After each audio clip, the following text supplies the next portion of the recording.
Lepas raya ni ramai kanak-kanak yang mula sakit dan sebagainya kan. So saya nak cerita sikit bila kena bawa jumpa doktor dan bila kita boleh rawat saja di rumah. Sebab saya rasa tak semua keadaan kita perlu bawa jumpa doktor. Kita boleh je beli ubat over the counter, sama ada di farmasi ataupun kadang-kadang kita boleh beli ubat di kedai-kedai runcit, 7-Eleven pun ada ubat demam, ubat batuk, ubat semua.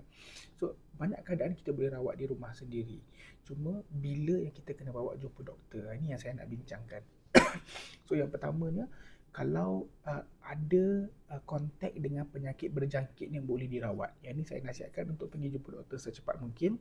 Sebab lagi cepat kita jumpa doktor, lagi cepat kita boleh mulakan rawatan. Apa contoh dia? Contohnya influenza, chickenpox, HFMD, rotaviral punya, diarrhea, cerit berit rotavirus kan. Semua-semua penyakit ni di antaranya yang bagus untuk kita jumpa doktor awal. Sebab contohnya influenza, kalau dalam konteks dia, mana ada saudara mara yang kita jumpa dalam dalam rumah ke dia influenza, lagi cepat kita start ubat, lebih cepat dia boleh baik. Chickenpox pun sama. Dia ada antivirus yang kita boleh mulakan, dan antivirus tu kita kena mulakan dalam 72 jam. So certain ubat tu kita boleh rawat dengan cepat, dan dia akan, bila kita rawat cepat, dia tak merebak jadi lebih problematik. So kalau ada kontak dengan penyakit berjangkit, bagus untuk jumpa awal. Yang kedua, kalau demam tu lebih daripada suhu 39, tu bawa jumpa doktor. Demam lebih daripada 3 hari pun sama. Even kadang kalau awal sangat kita tak susah nak start ubat.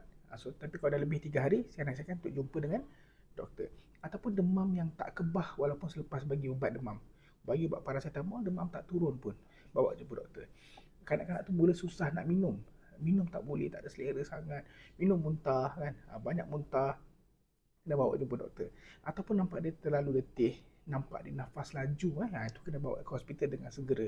Ataupun mula dia bengkak di mata, bengkak di bahagian-bahagian badan, tangan bengkak, kaki bengkak, kena bawa jumpa doktor.